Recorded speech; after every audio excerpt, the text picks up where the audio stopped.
And we're back, and this time I'm going to show you how to create a one-line Facebook icon in Adobe Illustrator. It's a good example to show you how we can connect simple shapes and letters in this one-line icon design style. So I've got the smart guides and snap to point only activated, a black stroke no fill. Let me start with a rectangle. I hold Shift and I drag that, and then I use the type tool to create an F. I'll just use the default font and I size that up holding Shift and Alt. I'll reposition that and resize that a little bit. Important is that we've got an overlap.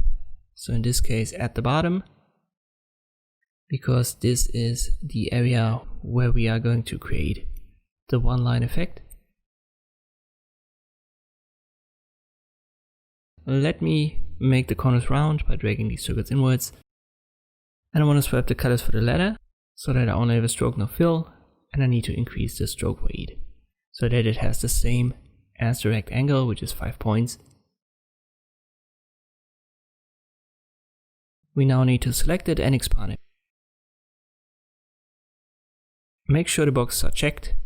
Click on OK, then select it all and use the shape editor to hold Alt and get rid of the bottom part.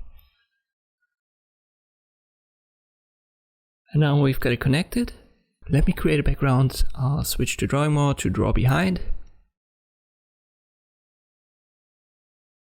Swap the colors of the rectangle and make it blue. I'll change the drawing mode back. And now I'll make the stroke white.